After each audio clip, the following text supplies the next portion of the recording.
사람을 대하는 지혜. 내향적인 성격 때문에 새로운 사람을 만나기 어렵습니다. 다른 사람들처럼 편안하게 타인에게 다가가고 싶은데 수줍음 많은 성격이 걸림돌이 됩니다. 생각보다 굉장히 많은 분이 이런 고민을 합니다. 나는 왜 내성적일까? 나는 왜 사람에게 다가가기 어려울까? 나는 왜 적극적이고 밝은 사람이 아닐까? 이 시점에서 MBTI에 대해 언급을 안 하고 넘어갈 수가 없네요. 사회생활과 인간관계에서 이런 고민을 토로하는 분들은 내향성 성격을 가진 경우가 많습니다. 요즘 유행하고 있는 MBTI 성격검사 유형에 아예 해당하는 분들이지요. MBTI는 에너지의 사용, 정보의 인식, 의사결정 방법, 라이프 스타일에 따라 상반된 두 가지 유형을 나누고 각각을 조합해 16가지 유형으로 인간의 성격을 정리한 성격검사 유형입니다. 최근에는 유명인들이 방송에 나와 자신의 이야기를 할 때 MBTI를 언급하는 일이 잦아졌습니다. 그러다 보니 심리학에 큰 관심을 갖지 않은 사람이라도 자신의 MBTI 4글자 정도는 알고 있는 세상이 되었네요. 결과에 맨 앞자리에는 에너지의 방향이 외향성인지 내향성인지를 보여줍니다. 다들 아시겠지만 외향성을 엑스트로버의 약자인 E, 내향성을 인트로버의 약자인 I로 부릅니다. 기업체에서 외향적인 성격을 선호한다고 하니 어떻게 해야 MBTI 검사 결과가 E로 나올까요? 라고 묻는 취업준비생들도 있습니다. 사실 대답은 간단합니다. 테스트용으로 나온 검사지를 쓱 보면 무엇을 선택해야 외향성이 나올지 뻔하잖아요. 그걸 선택하면 그만입니다. 그러나 내향적인 분들의 고민은 그리 간단한 게 아닌 것 같습니다. 내향적인 성격 때문에 상사나 동료에게 허물없이 농담을 건네는 것도 힘들고 학생들의 경우엔 새 학기에 친구들과 어울리는 데에도 상당한 어려움을 겪는다고 합니다. 하물며 식당에서 반찬을 더 달라고 외치는 것조차 쉽지 않아 맨밥만 입에 꾸역꾸역 넣고 나오기도 하지요. 그래서일까요? 꽤 많은 분들이 적극적이고 밝은 모습으로 타인에게 다가가는 이들을 부러워하고 수줍음 많은 자신의 성격을 고치고 싶다고 호소하더군요. 제가 결론부터 말씀드리겠습니다. 성격 못 고칩니다. 현대 심리학자들은 성격에 대해서 아주 많은 연구를 해왔습니다. 성격은 다른 말로 속성 혹은 기질이라고 하는데 다시 말해 타고나는 것이지요. 만만하게 저를 예로 들어볼까요? 제 MBTI는 ISTJ입니다. 앞자리가 I니 내향적이라는 뜻인데 제가 제 MBTI를 밝히면 10중 8구 거짓말하지 마라. 내가 I면 지구상에 E는 한 명도 없을 거다 라는 핀잔이 돌아옵니다. 그런데 MBTI뿐 아니라 학술적 목적으로 사용하는 다른 성격 검사를 해봐도 저는 굉장히 내향적인 사람으로 나옵니다. 내향적인 저는 대학에 입학하자마자 교수가 되기로 결심했습니다. 1980년대 후반이었던 당시는 근사한 커리어를 쌓아 사회적으로 성공하는 것이 대학생들의 로망이었지요. 게다가 그때는 광고의 전성기였으니 많은 심리학과 학생들이 광고회사의 임원을 선망하곤 했습니다. 그러니 입하 첫 학기부터 난 교수 될래라고 다짐했던 저는 특이한 아이로 보였을 수밖에요. 진로 선택의 이유는 아주 간단했습니다. 출근 첫날부터 방을 주는 직업은 교수밖에 없었거든요. 내향적인 제 눈에는 자기만의 방을 가진 교수님이 얼마나 부러웠던지요. 내향인을 대표해서 말씀드리겠습니다. 우리에겐 길고 확실한 나만의 동굴이 필요합니다. 전 동굴에서 잘 쉬고 나왔을 때 에너지가 생기는 것을 느낍니다. 그러면 친구들 앞에서 활기차게 말을 할 수 있고 장난도 잘 칩니다. 마치 장난을 치기 위해 태어난 사람처럼 말이지요. 많은 내향인들이 이 이야기에 공감하더라고요. 아무리 수줍음이 많은 사람이라도 친한 친구들 앞에서는 수다쟁이가 되곤 하잖아요. 내향적인 사람이 사람을 싫어한다거나 낯을 가린다는 건 분명한 오해입니다. 내향성이냐 외향성이냐에 상관없이 누구나 자신의 자원이 허락하는 선 안에서는 타인과 사이좋게 잘 지내고 싶어 합니다. 단지 내향적인 사람은 외향적인 사람에 비해 외부에 쓸 사회적 자원이 적을 뿐입니다. 대신 내면에 충분하게 집중할 수 있지요. 그래서 자기 시간을 갖는 동안 스스로를 성찰하고 세계를 통찰합니다. 홀로 있는 시간을 통해 집중력을 얻으면 다시 세상에 나와 열심히 일할 수 있고요. 아마 직장 생활을 하는 분들 중에는 내향적인 성격이 많을 거예요. 기업의 입사시험을 치르는 게 얼마나 어렵습니까? 홀로 있는 시간의 집중력을 이용하여 그처럼 높은 장애물을 잘 넘어서는 것 또한 내향적인 사람들의 장점이니까요. 부족한 사회적 자원을 잘 배분하여 사용하는 법은 경험을 통해 충분히 익힐 수 있습니다. 우리나라를 대표하는 유명한 개그맨들 중에 내향적 성격의 소유자가 꽤 많답니다.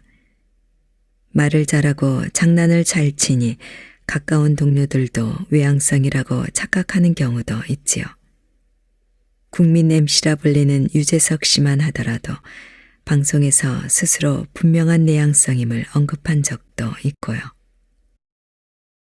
예전 방송 자료를 보면 그분들도 사회적 기술이 갖춰지지 못해 좌충우돌하는 게 느껴집니다. 분위기 파악을 제대로 못한다거나 생각과는 달리 거칠게 말이 나가는 경우도 있었지요. 하지만 시간이 지나고 나이가 들면서 치기 어린 모습은 다듬어지고 점차 능숙한 진행자로 변모하더군요.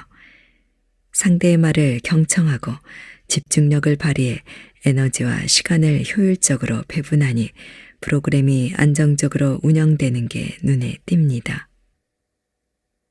내향적인 사람이 사회적 기술을 잘 활용하여 스스로의 장점을 살린 케이스입니다.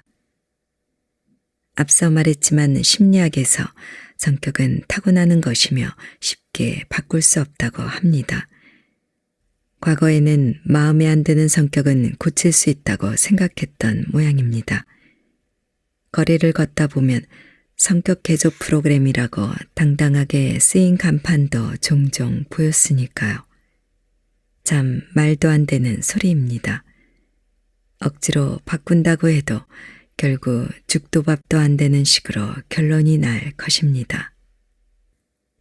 어떤 성격이든 각각의 장점과 단점은 존재합니다. 내 성격의 장점을 잘 살리는 것을 우리는 성숙하다라고 말합니다. 반대로 단점만 보이며 사는 모습을 미성숙하다고 비난합니다. 사이코패스나 소시오패스처럼 기질적으로 특수한 장애가 있는 경우를 제외한다면 나의 성격을 인정하고 사랑하는 것이 좋습니다. 그리고 적절하게 사용하는 사회적 기술을 찾아가는 연습이 필요합니다. 저 또한 나에게 필요한 적정 수준의 에너지와 시간을 찾기 위해 노력하고 있습니다. 하루하루 정신없이 보내고 목요일쯤 되면 스스로에게 묻습니다. 이번 주에 사회적 에너지를 얼마나 썼지? 좀 지친 건 아닐까? 지쳤다는 것은 육체적 피로만을 뜻하는 게 아닙니다. 평소보다 사람을 많이 만나고 명함을 수없이 주고받은 날에는 정신적인 피로감이 차오르거든요. 힘들어질 것 같은 순간이 오면 애써 혼자만의 시간을 만들어냅니다. 나만의 공간을 찾기 어려울 땐 스마트폰을 다른 곳에 둔 채 가까운 카페라도 찾아갑니다. 아무도 없는 곳에 피신하여 1시간 정도 제대로 멍 때리기 위해서입니다. 그러고 나면 확실히 정신이 맑아지는 것을 느낍니다. 내향적인 자는 이렇게 문득문득 충전을 해줘야 합니다. 그래야 자신의 장점인 집중력을 살리고 사회적 배려를 훌륭하게 해낼 수 있으니까요. 주기적으로 체크해 보세요. 지난달에 모임을 몇 번 가졌는지, 친구들과 술자리를 몇 번이나 했는지, 사회적 자원을 어느 정도 사용해야 내 상태가 적절한지 말입니다. 사람을 만난다고 해서 사회적 에너지가 떨어지기만 하는 건 아닙니다. 내향적인 사람도 홀로 있는 시간이 너무 길면 외로워지지요. 저 같은 경우엔 지난달에 5번 정도의 모임을 가졌더니 조금 피곤하더라고요. 이번 달엔 4번 정도로 줄여볼까 합니다. 외로움 때문에 나쁜 관계를 선택하지 마세요. 반면 사회적 에너지를 아무리 써도 남아도는 분들이 있습니다. 이런 분들은 꽤 자주 외로움을 느낀다고 하더군요. 그러다 보니 나쁜 관계라는 것을 알면서도 타인과 접촉을 애써 시도할 때가 있습니다. 나를 유혹하는 사람, 나를 이용하려는 사람이지만 그런 사람이라도 만나 마음을 줘버리는 것입니다. 저의 선배님이자 수많은 명언을 만들어내신 문화심리학자 김정훈 박사님은 이런 이야기를 하셨습니다. 외로움을 견디다 못해 나쁜 관계로 도피한다. 정말 무릎을 탁 치게 하는 명언입니다. 실제로 많은 외향적인 분들이 저를 찾아와 비슷한 고민을 토로합니다. 저는 왜 늘 이상한 인간들만 꼬이는 걸까요? 별별 후진 사람들이 나에게 돌진하는 것 같아요. 만약 이 글을 읽으시는 분 중에서도 비슷한 생각을 했다면 남는 사회적 에너지를 나쁜 관계에 소비하는 건 아닌지 체크하면 좋겠습니다. 그리고 이럴 때에는 나의 자원을 쓸 수 있는 다른 분야를 찾는 게 도움이 됩니다. 예를 들어 어려운 이웃을 찾아가 눈을 마주치고 시간을 나누는 것은 외향적인 분들이 느낄 수 있는 큰 기쁨일 것입니다. 한편 외향적인 분들이라고 해서 모든 관계에서 에너지를 얻는 것은 아닙니다. 제가 아는 외향적 성격을 가진 어떤 분은 코로나19로 인해 기존에 만나던 관계가 느슨해지자 외로움을 느꼈다고 합니다. 그래서 각종 동호회나 강연을 찾아가 열심히 참석했지요. 분명히 즐거운 활동이었지만 점차 지치고 피곤해졌습니다. 얼마 못 가 관계를 끊어내야겠다는 생각이 들었다고 합니다. 좋은 관계고 의미 있는 활동이지만 버겁게 느껴지는 것은 당연합니다. 새로운 배움과 만남을 떠올리면 기대가 되는 동시에 힘들지요. 여러 사람과 눈을 마주치고 고개를 끄덕이고 대화에 집중하려면 분명히 많은 에너지가 필요할 테니까요. 보고 싶은데 피곤하다. 기대되는데 가기 싫다. 이렇게 상반된 감정이 동시에 드는 것은 전혀 비정상적인 일이 아닙니다. 우리 인간은 반사적으로 평형 상태를 맞추고 싶어 하니까요. 너무 귀여워서 꼬집어주고 싶어. 사랑스러워서 깨물어주고 싶어. 곰곰이 생각해보면 참 이상한 표현인데 거의 모든 국가에 존재하는 언어 형태입니다. 긍정적인 표현에 파괴적이고 공격적인 어휘가 붙는 것이지요. 심리의 평형 상태를 유지하려는 뇌의 메커니즘이라고 이해하면 될 것입니다. 마찬가지로 외향적인 성격의 소유자도 나름의 고충은 있습니다. 아무리 사교적이고 사람을 좋아해도 사회적 에너지가 무한대로 넘쳐나는 건 아니니까요. 많이 쓰면 바닥이 나고 심리적으로 피로해지기 마련입니다. 그런데 이 상태를 한 번쯤 체험해 보는 것도 중요합니다. 이쯤 되면 나도 힘이 드네 라는 것도 느껴봐야 알기 때문입니다. 어떤 분들은 너무 크게 지친 나머지 일순간 사람을 끊겠다라고 결심하기도 합니다. 다소 이분법적인 생각이지요. 사회적 에너지를 어느 정도 쓸 때에 나는 최적의 만족감을 느끼는가? 이것은 우리들이 마땅히 해야 하는 아주 작은 고민입니다. 하지만 작은 고민이 쌓이고 쌓이면 큰 스키마가 됩니다. 스키마를 단순하게 설명하면 여러 정보를 통합하는 한 사람의 직관 체계입니다. 말 그대로 딱 보면 안다는 것이지요. 스키마는 쉽게 만들어지는 게 아닙니다. 따라서 우리가 해야 하는 일은 트라이 앤 에러, 즉 실행과 실패를 반복하는 게 아닐까요? 만약 지쳐서 주변 관계를 끊어내고 싶다면 다시 한번 생각해 보세요. 나쁜 관계가 아니라면 적절한 선에서 조절해도 되니까요. 나의 삶을 돌아보는 도구. 다시 MBTI 이야기로 돌아가 봅시다. 저는 대부분의 성격 검사에서 내향적이라고 나오는 경우가 많다고 말씀드렸지요. 제 평소 언행을 책이나 방송으로 접하신 독자분들은 갸우뚱하실 겁니다. 심지어 심리학과 교수님들은 우리가 성격 검사지를 잘못 만들었어. 김 교수가 아이가 나오다니 하며 농담까지 하시더군요. 저는 그런 반응을 들을 때마다 솔직히 기분이 좋아집니다. 내가 요즘 사회생활을 그럭저럭 잘하고 있다는 이야기로 들리거든요. 외향적으로 보여 라는 말은 적극적이다, 능숙하다, 인간관계가 원활하다라는 칭찬의 표현일 것입니다. 그리고 적극성, 능숙함, 원활함은 성인인 제가 유지해야 하는 사회적 기술이고요. MBTI를 성격검사가 아니라 이렇게 정해보면 어떨까요? 지난 3에서 4년간 내가 어떤 사회적 얼굴로 살아왔는지 비추는 거울이라고요. 몇 년에 한 번씩 MBTI 검사를 하다 보면 실제로 나를 표현하는 글자가 바뀌기도 하지요. 저 또한 분명히 얼마 전엔 아이가 나왔는데 오늘 다시 해보니 이가 나오기도 합니다.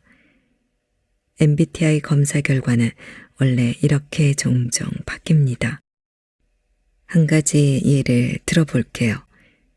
금융기관에 입사한 신입사원을 대상으로 MBTI 검사를 하면 대부분이 I가 나옵니다. 금융권은 상대적으로 보수적인 성격을 띠고 있는 조직이지요. 새로운 사업을 펼치고 혁신적인 아이디어를 추구하기보다는 실수를 줄이고 일어나지 않아야 할 일을 막아내는 것을 더 중요하게 여기는 집단입니다.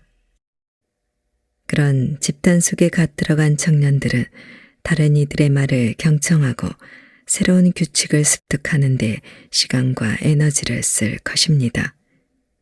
그런 사람이라면 나는 남의 말에 경청을 잘한다 라는 문항에 당연히 높은 점수를 줄 테니 아이가 나올 수밖에요. 반면에 임원진을 대상으로 MBTI 검사를 하면 주로 E가 나옵니다. 그럴 것이 해가 넘어갈 때까지 끝나지 않는 회의, 그리고 그 자리에서 내내 말씀을 이어가는 임원은 직장인이라면 공감할 수밖에 없는 캐릭터입니다. 지난 몇 년간 가장 많이 써온 카드가 내 생각을 타인에게 말하는 것이었으니 나는 주도적으로 말한다 라는 항목에 높은 점수를 줄 수밖에 없겠지요. 따라서 기업 임원들이 외향적인 사람으로 표현되는 건 어쩌면 당연한 결과가 아닐까요? 많은 분들이 알고 계시듯이 MBTI의 창시자는 마이어스와 브릭스입니다. 둘은 어머니와 딸의 관계였어요. 브릭스는 홈스쿨링으로 딸을 교육시켰는데 가족 외에 다른 사람을 접할 기회가 없는 마이어스에게 인간 유형의 다양성을 알려주기 위해서 만든 것이 바로 MBTI 지표라고 합니다. MBTI는 시작부터 인간의 다양성을 알려주는 것이 목적이었습니다. 누군가의 존재를 낙인 찍고 그의 미래를 예측하거나 성격을 파악하기 위한 것이 아니라는 말이지요. 우리 회사는 ENTP 유형만 받겠습니다 라거나 저는 INFP랑은 정말 안 맞아요 라는 말을 아무렇지도 않게 하는 분들도 있는데 그야말로 MBTI를 오남용하는 사례라고 생각합니다. 안약을 눈에 넣으면 약이 되지만 먹으면 독이 됩니다. MBTI도 분명 우리에게 쓸모있는 시스템이지만 엉뚱한 곳에 사용하면 위험해질 수 있겠지요. MBTI에 나오는 4개의 알파벳으로 누군가의 모든 것을 판단하려고 하는 건 어리석고 성의 없는 생각이죠. 나는 INFP인데 당신은 ESTJ네요. 우리가 이렇게 다른데 같은 일을 하다니 신기하군요. 서로가 다른 존재라는 거. 그래서 우리 사회가 더욱 풍요롭고 다채롭다는 거. 그것을 즐기기 위한 첫 발로 MBTI만큼 제격인 게 없습니다. 지난 몇 년간의 나의 모습을 진지하게 살펴보는 도구로 MBTI를 활용하는 것도 추천합니다. 내가 생각하기에도 그동안의 난 꽤 괜찮은 사람이었고 주변인들도 좋게 평가했다면 나를 표현하는 4개의 알파벳 카드를 적절하게 사용한 셈입니다. 반대로 스스로 만족스럽지 못한 삶을 살았다거나 다른 사람에게 미성숙하다는 평가를 들었다면 카드를 잘못 골라 썼다는 뜻이지요. 그땐 카드를 한번 뒤집어 보는 건 어떨까요? 다른 기술을 활용하려고 노력한다면 또 다른 삶이 펼쳐질 테니까요. 매일의 작은 고민이 큰 직관을 만듭니다. 내 안에 다양한 카드를 적절하게 사용하라는 이야기를 들으니 또 다른 고민이 드는 분도 있을 것입니다. 그러면 대체 언제 외향성의 카드를 쓰고 언제 내향성의 카드를 써야 하나요? 사실 저도 잘 모르겠습니다. 그때그때 다르니까요. 정직과 겸손에 대해 이야기해 볼까 합니다. 겸손하고 예의 바른 사람은 자기 자신을 낮추고 때론 감추기도 합니다. 정직한 사람은 솔직하게 나 자신을 내놓지요. 정직과 겸손 모두 인간에게 필요한 덕목이지만 둘은 사실상 반대되는 개념입니다. 그렇다면 정직한 게 좋을까요? 겸손한 게 좋을까요? 당연히 그때그때 다릅니다. 이제 막일을 시작한 풋내기 신입사원에게 부장님이 칭찬을 했다고 가정해 봅시다. 지윤 씨, 이번에 프로젝트 보고서 좋던데 정리 잘했어. 천만의 말씀이십니다. 이 모든 것은 수많은 동료분들께서 도와주신 덕분입니다. 어떠세요? 20대 청년이 지나치게 겸손하면 솔직히 좀 징그럽지 않나요? 50대 상무님이라면 얘기가 다를 겁니다. 회장님이 회의 시간에 부하 직원들 앞에서 칭찬을 했다고 합시다. 박상무, 이번 계약 정말 수고 많았네. 다 자네 덕분이야. 헤헤, 제가 좀 해요. 나의 지긋한 상무님이 지나치게 정직하다면 그것도 참 꼴불견이네요. 정직과 겸손은 서로 반대 방향에 있는 미덕인데 어느 때에 얼마만큼 정직하고 또 겸손해야 할지는 정해져 있는 게 아닙니다. 현재 내가 정해놓은 정직과 겸손의 기준은 10년 후에는 결코 유효하지 않을 테니까요. 누구나 갖고 있지만 그 누구도 잃지 않은 채 마이크 샌델의 정의란 무엇인가에는 이런 구절이 써 있습니다. 정의란 오늘의 정의가 무엇인지 그때그때 매번 기꺼이 고민하는 것이다. 인간이라면 삶의 순간순간마다 고민에 휩싸입니다. 아이를 키우는 부모라면 이해하실 겁니다. 어디까지 훈육해야 할지, 몇 시에 재워야 할지, 첫째와 둘째가 싸울 때 누구 편을 들어야 할지도요. 그래도 첫째 편을 들어주는 게 맞다라고 원칙을 세워버리면 엉뚱한 데서 문제가 터져 나올 수 있습니다. 매번 고민해야 하면 당연히 힘이 들겠지요. 하지만 고민이 쌓이면 직관이 이루어집니다. 심리학자들이 가장 부정적으로 생각하는 사람은 한 번 정한 카드로 끝까지 밀고 나가는 사람입니다. 아무리 좋은 원칙이라도 한 가지 카드로만 살아가는 것은 절대 좋은 삶의 방식이 아니지요. 나이 먹어서 손가락질을 받는 사람들을 보면 본인만의 원칙으로 고정관념의 늪에 빠져있는 경우가 많습니다. 매번 고민을 하다 보면 자괴감에 빠지기 쉽습니다. 마치 스스로가 아주 소심한 사람이 된 것 같거든요. 하지만 괜찮습니다. 인간은 다 소심하니까요. 난중일기 읽어보셨나요? 어찌나 고민이 많은지 난중일기가 아니라 걱정일기일 정도로 이순신 장군의 속마음이 잘 드러나 있습니다. 그런데 그 고민이 쌓여 거대한 직관체계가 되니 위기 상황에서 중요한 결정을 내릴 수 있었던 것이지요. 이순신 장군은 말 그대로 걱정이 많으면서도 용기 있는 사람이었던 셈입니다. 심리학에서 자주 쓰는 격언 중에 Fear is reaction, courage is decision 이란 말이 있습니다. 우리말로 두려움은 반응이고 용기는 결정이라는 뜻이지요. 사람은 불안한 상황 앞에서 걱정하고 고민해야 합니다. 두려움이 없는 인간을 우리는 사이코패스라고 부르지요. 하지만 용기는 결정입니다.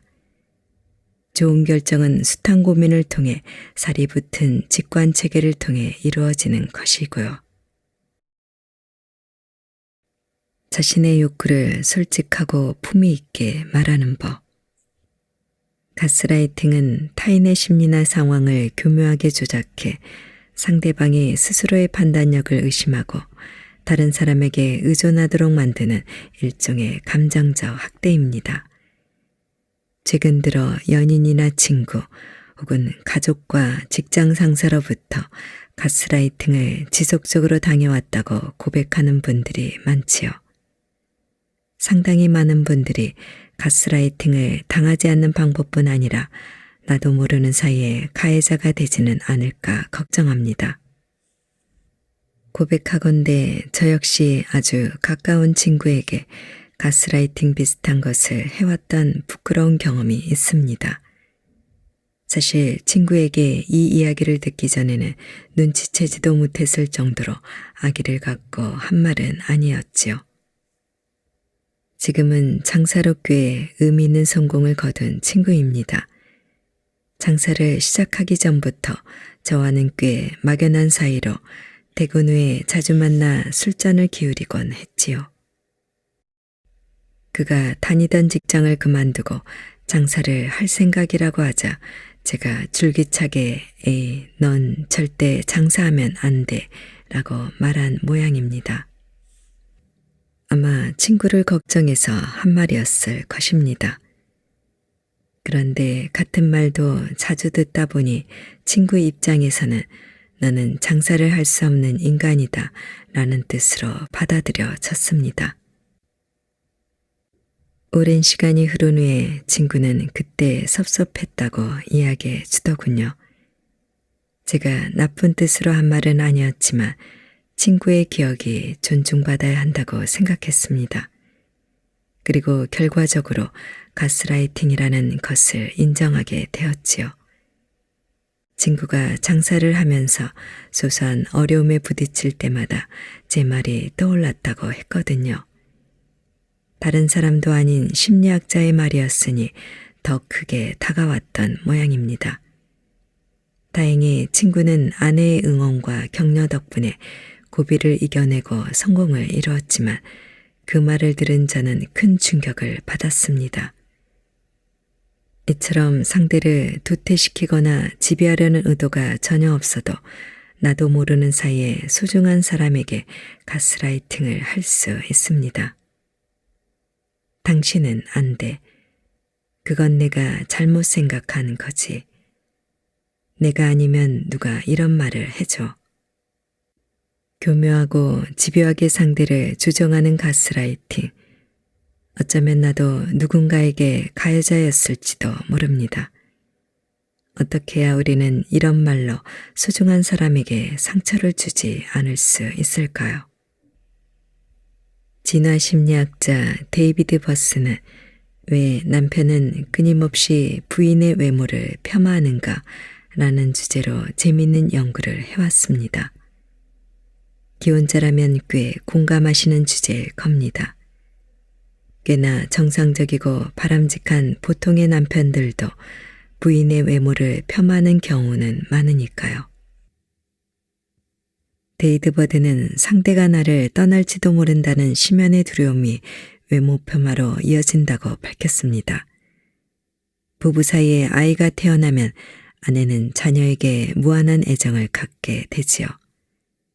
남편은 상대적으로 소외감을 느끼고 무의식 중에 자신이 버려질 수도 있다는 불안을 갖게 됩니다. 그 불안의 마음이 당신은 밖에 나가봤자 더 이상 매력적인 여성으로 보이지 않는다 라는 왜곡된 언어로 표출되는 것이죠. 이 연구를 접한 뒤 친구에게 했던 나의 말과 행동을 냉정하게 되짚어 보았습니다. 나 또한 친구가 떠날까봐 불안한 마음에 그랬던 것일까요? 아마 100% 원인은 아니었겠지만 인정할 수밖에 없었습니다. 친구의 직장은 제가 근무하는 아주대학교 근처에 있었습니다. 덕분에 하루가 멀다 하고 만날 수 있었는데 장사를 하게 되면 다른 지역으로 떠날 게 분명했으니까요. 이전처럼 친구를 만날 수 없다는 두려움과 불안감이 너는 장사하면 안 돼와 같은 왜곡된 말로 나왔을지도 모르겠습니다. 이제라도 가스라이팅을 하는 이유를 알았으니 해결 방법도 찾을 수 있지 않을까요? 당하는 쪽에서 먼저 상대의 불안을 잠재워 줄 수도 있을 것입니다. 예를 들어 친구가 내가 장사를 하더라도 너랑은 예전처럼 자주 만날 거야 라고 안심시켜 줄 수도 있었을 겁니다. 그보다 더 좋은 건 내가 먼저 다짐을 받아내는 거겠지요. 너 바쁘다고 내 연락 피하면 안 된다. 적어도 2달에 한 번씩은 술 마시러 나와. 아니면 너 대신 다른 사람 남겨놓고 가든지. 좀 유치하고 오글거리면 어떻습니까? 어린아이였다면 손가락도 걸었겠지요. 하지만 다 큰 어른이라는 이유로 우리는 그 과정을 소홀히 한 탓에 서로에게 상처를 입혔습니다. 요즘도 가깝게 지내던 동료나 친구들이 급작스럽게 떠나는 경험을 하곤 합니다. 그럴 때 저는 어린아이처럼 약속을 청합니다. 원거리 근무를 하러 가는 동료에게도 외국으로 유학을 떠나는 지인에게도 자주 연락할 테니 멀어지지 말자고 선뜻 이야기를 꺼냅니다. 이별을 어려워할 상대를 위해서만이 아닙니다. 서운함을 제대로 표현하지 못하면 엉뚱하게 말썽을 피울지 모르는 나 자신을 위해서지요. 홀로 남겨지거나 버림받고 싶지 않은 욕망은 어른이라고 해서 사라지지 않으니까요. 나이 들면서 가져야 하는 중요한 능력 중 하나는 자기 욕망을 솔직하면서도 품위 있게 말하는 것입니다. 많은 사람들은 자칫 착각을 하곤 합니다. 나이가 들수록 자신이 원하는 것을 잘 숨겨야 한다고, 드러내지 않고 꾹꾹 눌러 담을수록 원숙한 인간이라고 말이지요. 말 그대로 착각입니다. 어른들의 세계에서 관계를 해치는 온갖 바보 같은 말들은 자신의 욕구를 솔직히 드러내지 않았기 때문에 발생합니다. 그 바보 같은 말들을 전문 용어로 개소리라고 합니다.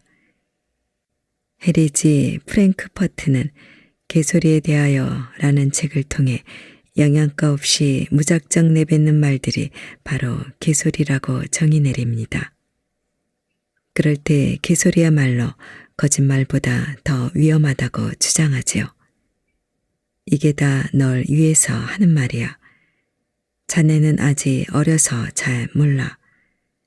내가 이렇게 된 건 다 당신들 탓이라는 거 인정하지. 우리가 힘과 권력이 있는 어른이 되어서도 이러한 개소리를 하지 않으려면 나의 욕구를 솔직하고도 품위 있게 드러내는 법을 알아야 합니다. 심리학에서 자주 하는 실험 중에 거래게임이라는 것이 있습니다. 다양한 연령대의 피실험자들을 대상으로 모의 거래를 하도록 합니다. 내가 가진 것의 일부를 내어주고 상대로부터 원하는 것을 가져오는 것입니다. 중요한 비즈니스 계약이나 부동산 월세 계약 등을 시뮬레이션 하기도 합니다. 어떤 팀은 양측 모두 만족하는 소위 윈윈의 결과를 내놓기도 하고 어떤 팀은 완전히 파국을 맞기도 합니다. 재미있는 것은 최상의 결과를 내는 팀과 최하의 결과를 내는 팀 모두가 고연령자로 이루어진 그룹이라는 것입니다. 나이가 어린 사람들로 구성된 그룹에서도 좋은 결과나 나쁜 결과가 모두 나오기도 하지만 최선이나 최악으로까지 이어지지는 않습니다. 역시 삶의 경험은 중요한가 봅니다. 그러면 대체 어떤 어르신들이 완벽한 거래를 성공시키고 또 거래를 엉망으로 만들었을까요? 그 포인트는 욕구의 표현이었습니다.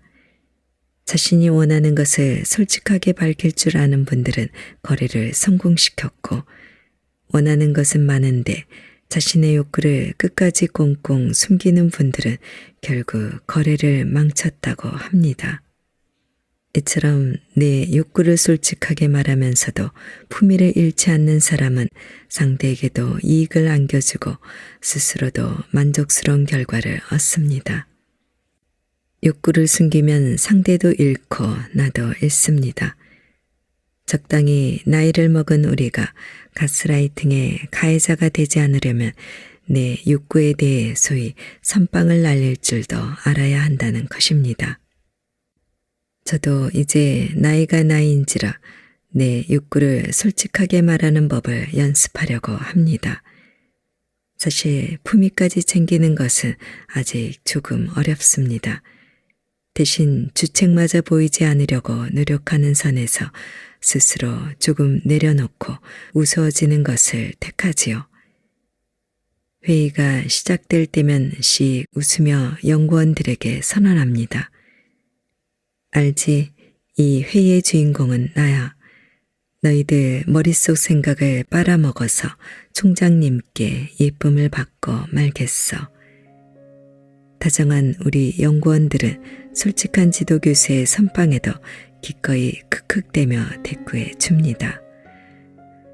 물론입니다, 교수님. 총장님께 귀염도 뿜뿜 받으셔야죠. 정말 고마운 친구들입니다.